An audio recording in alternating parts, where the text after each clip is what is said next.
دوسرے جنم کی اس کہانی کو دوسری کہانیوں پر فوقیت حاصل ہے، کیونکہ اس کہانی میں اصرار و تجسس بھی ہے اور سائنس و قرآن پر بحث بھی۔ یہ ان لوگوں کے لیے ہی میں نے یہ لکھی ہے جو یہ کہتے ہیں کہ سائنس کا دور ہے۔ اس دور میں مذہب کا اثر کم سے کم ہوتا چلا جائے گا۔ ایسا کہنے والے کسی حد تک غلط ہیں۔ میں نے اسی نقطے کو مرکز بنایا ہے۔ سائنس و اسلام پر ایسی کوئی کہانی شاید ہی آپ نے پڑھی یا سنی ہو۔ اس کہانی میں تھرل بھی ہے اور سسپینس بھی، پر اسراریت بھی ہے اور سائنس بھی، یعنی ایک کہانی میں کئی قسم کی کہانیاں ہیں۔ یہ تجربہ آپ کو کیسا لگا ضرور بتائیے گا۔ والسلام، پرویز بالگرامی۔ السلام علیکم دوستو، پیش خدمت ہے دوسرا جنم ایپیسوڈ نمبر 36۔ ہاتھ کنگن کو آرسی کیا، نہ گھوڑا دور نہ میدان، ابھی پتہ لگ جائے گا کہ کس میں ہے کتنا دم۔ یہ کہہ کر پروفیسر جیپ میں بیٹھ گئے۔ پھر انہوں نے کہا، انور سے سمجھ لو کہ وہ حویلی ہے کہاں۔ انور تو گویا بتانے کے لیے تیار کھڑا تھا، فوراً آگے بڑھ آیا اور اس نے راستے کی صحیح نشاندہی کی۔ پھر بولا، اگر کہیں تو میں بھی ساتھ چلوں۔ نہیں، تمہارا یہاں موجود رہنا ضروری ہے۔ یہ کہہ کر انہوں نے عمران کو گاڑی اسٹارٹ کرنے کا اشارہ دیا۔ جیپ اسٹارٹ ہوئی اور انتہائی تیز رفتاری سے منزل کی طرف بھاگنے لگی۔ گھماؤ دار سڑک پر جہاں ہر 8-10 فرلانگ پر ایک اندھا موڑ آ رہا تھا، ایسے موڑ کے سامنے سے آنے والی گاڑی نظر نہ آئے، ایسے خطرناک راستے پر عمران جیپ کو ایسے دوڑا رہا تھا جیسے ریس کا میدان ہو۔ اس کی ڈرائیونگ سے بھی پروفیسر نے اندازہ لگا لیا کہ کسی بھی آپریشن پر جانے کے لیے یہ ڈرائیور سب سے زیادہ بہتر ہے۔ جس وقت یہ لوگ حویلی کے پاس پہنچے، رات کے 2 بج چکے تھے۔ ہر طرف سناٹے کی حکمرانی تھی۔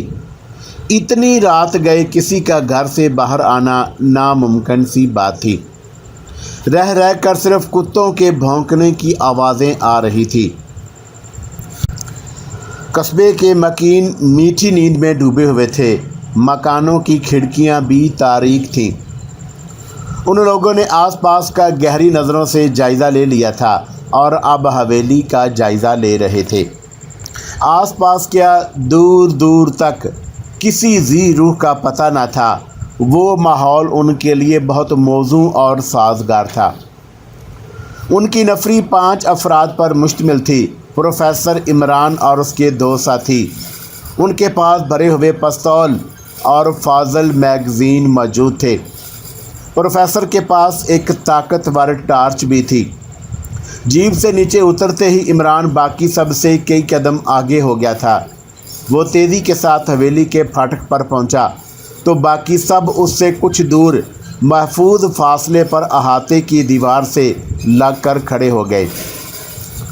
ان کا مدعا صرف اتنا تھا کہ گیٹ کھولنے والے کی فوری طور پر نظر نہ پڑے اور نہ یہ اندازہ ہو سکے کہ اس کے سامنے کئی افراد ہیں۔ ایک اور کئی کا تناسب دیکھتے ہی گیٹ یا اس کے ذیلی کھڑکی فوری طور پر بند ہو سکتی تھی اور یوں ان کی مہم ابتدا ہی سے تشدد کا شکار ہو جاتی، جبکہ وہ پرسکون انداز میں احاطہ بور کرتے خاموشی کے ساتھ اصل عمارت تک پہنچنے کا منصوبہ لے کر آئے تھے۔ پہلے چکر میں عمران نے دیکھ لیا تھا کہ اس پھاٹک کے سنگین ستون پر کال بیل کا بٹن نصب تھا، لیکن عمران نے وہ بٹن دبانے کی بجائے آہنی پھاٹک پر ہولے سے دستک دی۔ چوکیدار غالباً اپنے کیبن میں یا پھاٹک کے نزدیک ہی سویا ہوا تھا، لیکن اپنے فرض سے غافل نہیں تھا۔ دستک کے جواب میں اندر سے فوراً ہی ایک بھاری اور خوابناک آواز ابھری۔ بولنے والے کا لہجہ اس کے پٹھان ہونے کا غماز تھا۔ عمران نے فوراً پشتو میں کچھ کہا اور لمحہ بھر میں ہی آہنی پھاٹک کی ذیلی کھڑکی کھل گئی۔ شاید اتنی جلدی اس لیے کھڑکی کھلی تھی کہ اس علاقے میں مقامی زبان بولی جاتی تھی۔ اردو بھی لوگ سمجھ لیتے تھے، مگر پشتو یہاں کے لیے اجنبی زبان تھی۔ کھڑکی کھلتے ہی گیٹ لیمپس کی روشنی میں پروفیسر نے عمران کو کھلی کھڑکی کی طرف جھکتے ہوئے دیکھا، اور اس کے ساتھ ہی خاموش فضا میں اوگ کی ایک گھٹی گھٹی سی آواز ابھری، اور عمران فوراً ہی کھلی ہوئی کھڑکی کی خلا میں معدوم ہو گیا۔ اس آواز کا معاملہ بالکل واضح تھا۔ عمران نے نیند سے اٹھے ہوئے چوکیدار کو کوئی مہلت دیے بغیر اس کا نرخرا دبوچ لیا تھا، تاکہ وہ کوئی اونچی آواز نکال کر اپنے مالکان کو ہوشیار نہ کر دے۔ لمحہ بھر کے بعد ہی ہلکی سیٹی کی آواز سنائی دی، اور پروفیسر اپنے ساتھی کے ساتھ اپنی جگہ چھوڑ کر تیزی کے ساتھ کھلی ہوئی ذیلی کھڑکی سے حویلی کے احاطے میں داخل ہو گئے۔ وہ پوری مدت چند ثانیوں سے زیادہ نہیں تھی، لیکن جب پروفیسر اندر داخل ہوئے تو یہ دیکھ کر حیران رہ گئے کہ عمران اس قلیل سی مدت میں اپنی پہلی ذمہ داری سے بخوبی سبکدوش ہو چکا تھا۔ چوکیدار کا تنومند اور دراز قامت جسم اس کے قدموں میں بے حس و حرکت پڑا ہوا تھا۔ پھاٹک کے قریب دیوار سے ملحق پختہ کیبن پر بستر خالی پڑا ہوا تھا، اور عملاً میدان صاف تھا۔ عمران نے آہستگی کے ساتھ ذیلی کھڑکی بند کر کے بولٹ لگا دیا۔ پھاٹک سے تاریک عمارت تک پختہ روشنی بنی ہوئی تھی، جس کے دونوں جانب وسیع اور عریض سرسبز لان پھیلا ہوا تھا۔ لان کو روشن رکھنے کے لیے کھمبوں پر جا بجا آرائشی روشنیاں لگی ہوئی تھیں، جو اس وقت گل تھیں۔ پوری حویلی میں گیٹ لیمپس کے علاوہ صرف برآمدے میں روشنی نظر آ رہی تھی، جس کا مطلب تھا کہ رات کے ان لمحات میں اس مکان کے مکین بے خبری کی نیند سو رہے تھے۔ ان لوگوں نے لمحہ بھر کے لیے ایک دوسرے کو دیکھا، اور پھر بیک وقت پنجوں کے بل برآمدے کی طرف دوڑ لگا دی۔ وہاں بیج کی بنی ہوئی خوبصورت اور ہلکی میز کے ساتھ ہی متعدد کرسیاں بھی پڑی تھیں، جس کا مطلب تھا کہ حویلی کے مکین بند کمروں سے نکل کر کھلی فضا سے بھی لطف اندوز ہونے کے عادی تھے۔ ان کے لیے اس نکتے کی خاصی اہمیت تھی، کیونکہ بند دیواروں کے حصار میں قیدیوں کی طرح زندگی بسر کرنے والے صاحب حیثیت لوگ ان جانے اوہام اور ان دیکھے خطرات سے خوف زدہ پائے جاتے ہیں، جس کے نتیجے میں وہ لاشعوری طور پر اپنی خوابگاہوں کے قلعہ بند کرنے کی طرف مائل ہوتے ہیں۔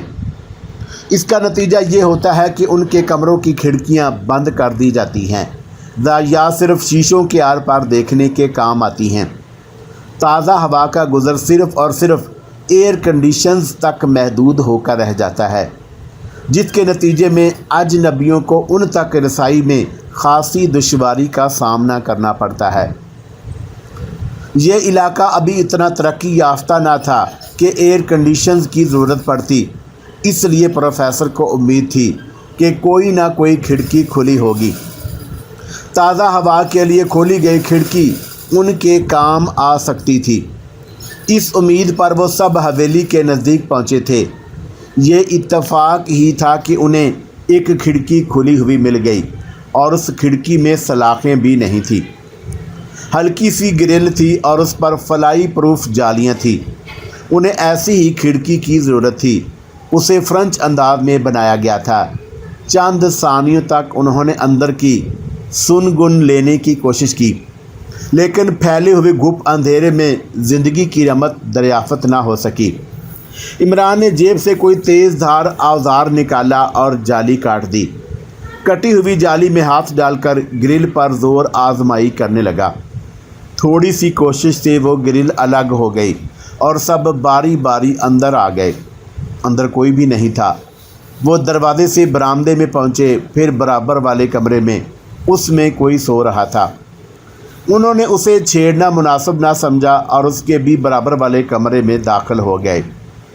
ایک کے بعد ایک کئی کمرے دیکھ ڈالے۔ صرف 2 کمروں میں لوگ تھے، ایک میں 2 آدمی اور دوسرے میں 1۔ پوری حویلی میں یہی 3 نفوس تھے۔ اکیلے سوئے ہوئے شخص کی طرف اشارہ کر کے پروفیسر عثمان نے سرگوشی میں کہا، پہلے اسی سے سوال و جواب کرتے ہیں۔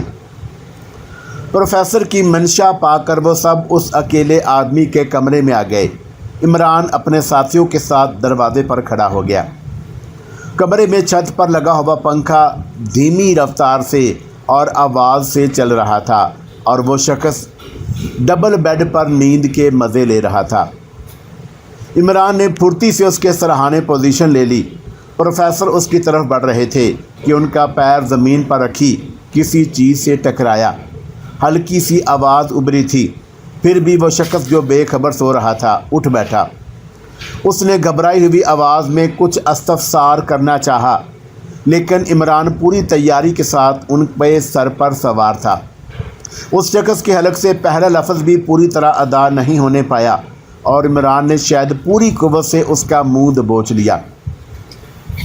खामोशी के साथ तावन करोगे तो हम तुम्हारे दोस्त साबित होंगे।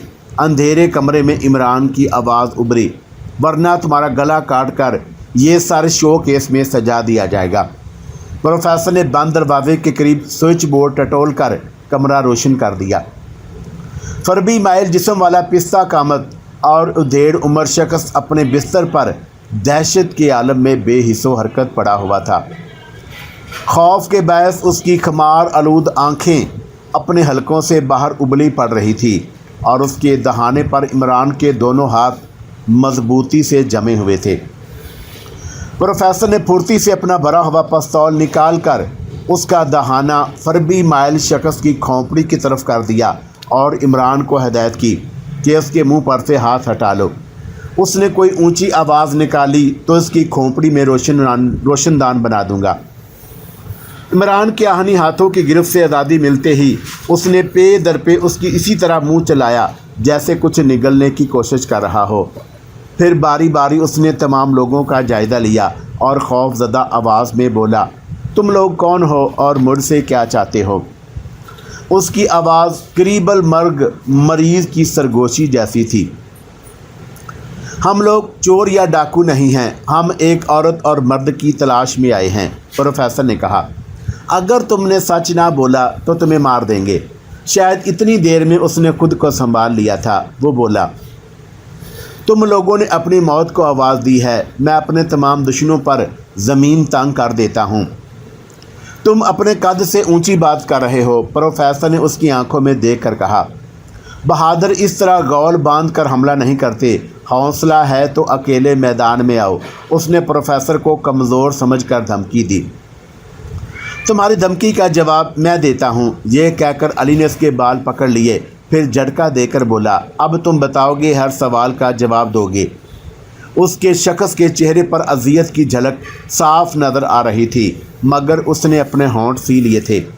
ये ऐसे नहीं बोलेगा तूर खान, इसे दबा दो, अली ने इमरान के साथी से कहा और उसका वो साथी गोया इसी इंतज़ार में था। वो झटके से मुड़ा और पूरी कुव्वत से रिवाल्वर का दस्ता उसकी गर्दन पर मारा। ज़रब पड़ते ही वो ज़िबा किए हुए बकरे की तरह चीखा। कहीं उसकी आवाज़ किसी को मतवज्जा ना कर ले, इस डर से इमरान भागता हुआ आया और अपनी रिवाल्वर की नाल उसके मुंह में ठोंस कर बोला, अब अगर आवाज़ निकाली तो गोली हलक से होती हुई सीधी मैदे में धंसेगी। इमरान ही का वो साथी था जिसने फरबा मैल शख्स को पुश्त से इस तरह जकड़ रखा था कि उसके बाजू जकड़ने वाले की गिरफ्त में रहे। उसका नाम तूर खान था और उसने रिवाल्वर का दस्ता उसके चेहरे पर मारा। ज़रब रुखसार पर लगी थी। वो चीख पड़ा, चेहरे की खाल फट गई थी और खून बह निकला। दूसरी ज़रब उसकी पेशानी पर लगी, पेशानी से भी खून बह निकला और उसका चेहरा खून से तर हो रहा था। दाढ़ी के बाल भी खून में तर हो गए। वो बुरी तरह मचल रहा था, लेकिन पुश्त से इमरान के साथी ने उसे जकड़ रखा था। तूर खान ने आगे झुककर एक बार फिर पूछा, अब भी वक़्त है, जो पूछा जा रहा है बता दो। फरबा महल शख्स ने जवाब देने की बजाय उसके मुंह पर थूक दिया।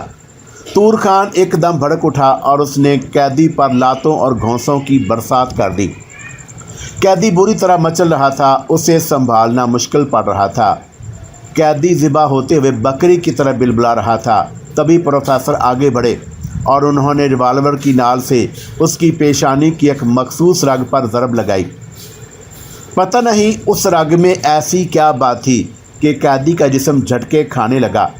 चंद लम्हे इसी हालत में गुजरे और फिर वो अजियत भरी आवाज़ में बोला, पूछो पूछो, क्या पूछना चाहते हो?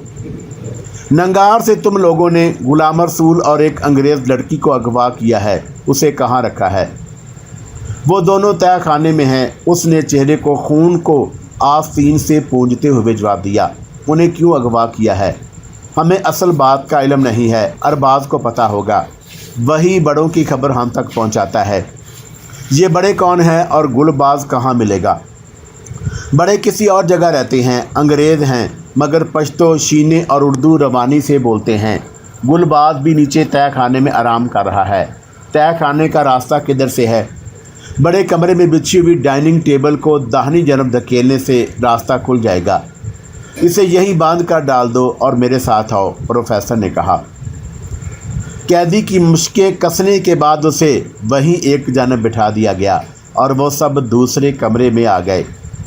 उस कमरे में डाइनिंग टेबल और उसके गिर्द कुर्सियां रखी थी। डाइनिंग टेबल को दाहिनी जानब धकेला तो फर्श पर एक खला नमूदार हो गया। वो सब दबे पांव उस खला में उतरते चले गए। नीचे काफ़ी वसी तय खाना था। एक लाइन से कई कमरे बने हुए थे। पुराने वक्तों में ऐसे तय खाने खसूसी तौर पर बनाए जाते थे ताकि गर्मी में ठंडक रहे। हवा की निकासी का भी बेहतर निज़ाम था क्योंकि सीलन की बू बिल्कुल नहीं थी और ना घुटन का एहसास था। आगे आगे प्रोफेसर, पीछे पीछे बाकी लोग, सब के सब दबे पांव बढ़ते जा रहे थे। तभी उनमें से एक कमरे के जालीदार दरवाजे से उन्होंने गुलाम रसूल को देख लिया। उसके हाथ पांव बंधे थे, वो एक पलंग पर पड़ा था। प्रोफेसर ने आगे बढ़कर उसके कमरे के दरवाजे की कुंडी खोली और अंदर दाखिल हो गए। प्रोफेसर को देखते ही गुलाम रसूल का चेहरा खुल उठा और वह कुछ बोलता इसके पहले ही प्रोफेसर ने अपने होंठों पर उंगली रखकर खामोश रहने का इशारा किया। गुलाम रसूल को रस्सियों से आज़ाद कराने के बाद प्रोफेसर ने सरगोशी में पूछा, कैथी कहाँ है? शायद बराबर वाले कमरे में हो, क्योंकि थोड़ी देर पहले उसकी आवाज़ सुनी थी। मेरे साथ आओ, ये कहकर वो आगे बढ़े। बराबर वाले कमरे में भी कैथी ना मिली और उस कमरे में एक भारी तनोतोश का आदमी बेखबर सो रहा था। तमाम लोग रिवाल्वर थामे उसकी चारपाई के गिर्द खड़े हो गए। प्रोफेसर ने उसके बाल पकड़कर खींचा तो वो हड़बड़ाकर उठ बैठा। गहरी नींद से उठा था, इसलिए पहले तो वो कुछ समझ ही ना पाया, मगर जब इतने सारे मुल्कुल मौत को खड़े देखा तो उसने हकलाते हुए कहा, कौन हो तुम? हम तुम्हारी मौत हैं। सीधे सीधे मेरे सवालों का जवाब दो। अगर नहीं दोगे तो फिर उंगली टेढ़ी करना पड़ेगी। पूछो, क्या पूछना चाहते हो? उसने खुद को संभाल लिया था और उठकर चारपाई पर बैठ गया। ये बड़े लोग कौन हैं और तुम किन लोगों के लिए काम करते हो? प्रोफेसर ने पूछा। उस शख्स ने गहरी नज़रों से प्रोफेसर को देखा, फिर बोला, तुम प्रोफेसर उस्मान हो ना? हाँ, सही पहचाना, प्रोफेसर ने कहा। मेरा नाम अरबाज है। तुम्हारे फरिश्ते भी मुझसे कोई बात उगलवा नहीं सकेंगे और तुम लोग यहाँ से बचकर जा सकते हो। बचकर मैं जाऊँगा और साथ में तुम्हें भी ले जाऊँगा। फिर तुम्हें ऐसी अजियतनाक मौत दूँगा कि तुम्हारी आने वाली नस्लें भी कांपेंगी। प्रोफेसर का लहजा हद दर्जा खौफनाक था। भगोड़े, तू मेरे कुछ भी बिगाड़ नहीं सकता। हमारे हाथ बहुत लंबे हैं। तेरे जैसे वसी साइंसदानों को अपने तलवे चटवाता हूँ। इसका मतलब यही है कि तुम सीधी तरह से जवाब नहीं दोगे। ये कहकर प्रोफेसर ने उसकी पेशानी पर भी उसी नस पर ज़रब लगाई। अरबाज का जिस्म कांपा और फिर वो ईंटने लगा जैसे उस पर तशन्नुज का दौरा पड़ा हो। अगर फिर हेकड़ी दिखाई तो इसी तरह मारता रहूँगा और फिर एक वक्त आएगा कि तुम अजियत सह ना पाने की वजह से मर चुके होगे, प्रोफेसर ने कहा। अरबाज ने कोई जवाब ना दिया। रह रह कर उसका जिस्म कांप रहा था। प्रोफेसर ने उसी नस पर दोबारा चोट लगाई। इस बार वो इतनी ज़ोर से चीखा था जैसे उसके नरकरे पर छुरी फेर दी है। बोलो, बताओगे या नहीं, या फिर एक चोट और लगाऊं? प्रोफेसर ने उसकी पेशानी से ज़रा हटकर उबर आई फूली हुई नस का जायज़ा लेकर कहा, बताता हूँ। वो शिकस्तہ लहजे में बोला। मिस्टर अल्फ्रेड और डेविड यहाँ के बड़े हैं, वो कहाँ मिलेंगे? इसका इल्म नहीं है, क्योंकि मैं सिर्फ इस इलाके का इंचार्ज हूँ। आपके आते ही मेरी ड्यूटी बढ़ गई और तब मेरी मदद के लिए 2 शख्स को भेजा गया। उन दोनों की ड्यूटी क्या थी? उनके ज़िम्मे सिर्फ इतना काम था कि वो आपको हिप्नोटाइज करके यहाँ से निकाल ले जाएं, मगर दरमियान में ही आप गायब हो गए। तब उसी प्रोसेस को गुलाम रसूल पर आजमाया गया, यानी कि मैं जो ख्वाब देख रहा था ये हिप्नोटाइज के ज़रिए दिखाया जा रहा था। जी हाँ, और वो बच्चा यानी अली मदद शाह, वो भी हमारे लिए काम कर रहा था। उसके लिए इतनी मोटी रकम दी गई थी। बच्चे के दादा को हमने रकम दी थी, मगर दरमियान में उसने गद्दारी कर दी, यानी आपको मकबूजा कश्मीर भिजवा दिया। यहाँ के लोग बहुत ज़्यादा तवहम परस्त हैं। इत्तफाक की बात है कि असद अल कबीर की जो तस्वीरें यहाँ मिलती हैं, उस तस्वीर में आपकी झलक है। उसने सोचा कि कहीं वाकई आप असद अल कबीर तो नहीं हैं, इसलिए उसने बतौर कफ़ारा आपके जाने की बात छुपा ली। लड़के पर भी हिप्नोटाइज करके नहीं दे रहा था। उधर हमारा बंदा हिप्नोटाइज की रेज़ भेजता और इधर वो ढोल बजाना शुरू कर देता, जिसकी वजह से हिप्नोटिज़म का असर खाक में मिल जाता है। अब आगे क्या प्रोग्राम है? आपके यहाँ आने से पहले हमें एक ख़ास मिशन पर काम कर रहे थे। अगर आप यहाँ नहीं आते तो अब तक हम बहुत कुछ कर चुके होते। वो मिशन क्या है? हमें हुक्म मिला था कि ईरान से आने वाली मशीनों को तबाह कर दें। तुम्हें पता है वो मशीनें कैसी हैं? वो एटमी प्लांट के फाजल पुर्जे हैं। प्रोफेसर सोच में पड़ गए। ये बात थकी छुपी नहीं थी। इस खत्ते में अमेरिका के तवील मुद्दत मफादात वाबस्ता हैं। जब तक ईरान में रज़ा शाह पहलवी का इक़्तिदार मुस्तहकम था तो अमरीकी मुतमिन थे। उन्हें बेफिक्री थी कि इस इलाके में हमारे चौकीदार मौजूद है।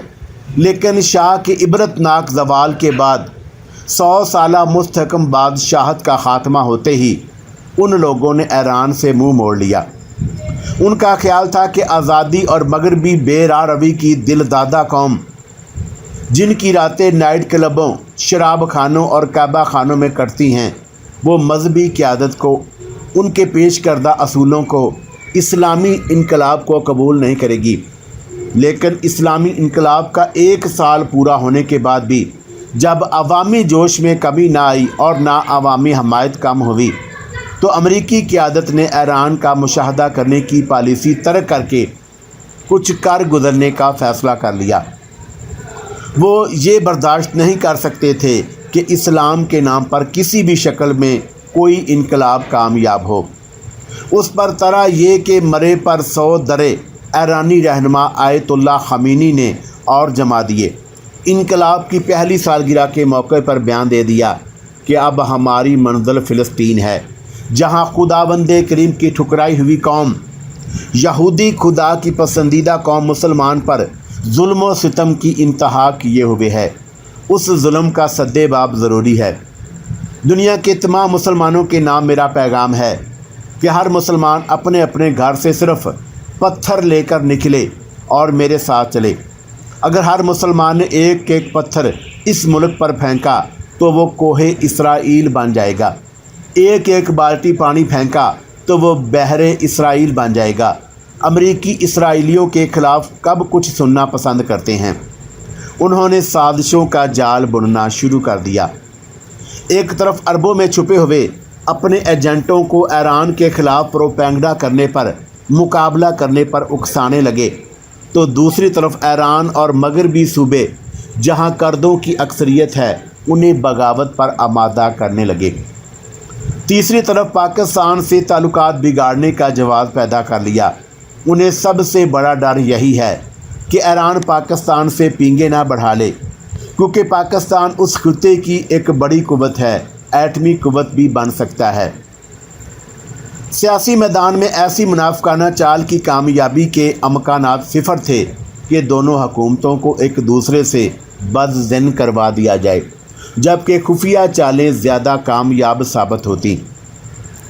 उन लोगों को शायद मालूम हो चुका था कि ईरानी बंदरगाह के रास्ते से 800 टन वज़नी हसास एटमी आलात और साजो सामान पाकिस्तान आ रहा है। पाकिस्तान जिसने बैरूनी अमदाद के बगैर ही एटमी इस्तदाद हासिल कर ली है, अगर उसे ये आलात मिल गए तो वो यकीनी तौर पर एटमी कुव्वत भी बन जाएगा। शायद इसी खौफ से यह साजिश रचाई गई है कि आलात को रास्ते में तबाह कर दिया जाए। ये काम तुम लोग कैसे करोगे? प्रोफेसर ने पूछा। बहुत आसानी से। उस 800 टन वजनी खेप में एक एटमी हीट एक्सचेंजर भी है, जिसके बैरूनी आहनी कॉल के अंदर एक खौफनाक कुव्वत का डायनामाइट छुपा हुआ है। आम हालात में यह डायनामाइट बिल्कुल बेज़रर है। ईरान में इन आन आलात की तस्नीब हो जाती तो डायनामाइट की मौजूदगी से प्लांट की कारकर्दगी पर कोई फ़र्क नहीं पड़ता। इस डायनामाइट को उड़ाने वाले बरकी सर्किट के लिए एक केटेड मेम की बैटरी लगी हुई है। बैटरी को तारों से मुंसलिक करने के लिए अंदरूनी हिस्से में एक लीवर है, जिसे दबाकर उठा देने से बैटरी से स्विच तक बरकी रो दौड़ जाएगी और वो काम करने की पोजीशन में आ जाएगा।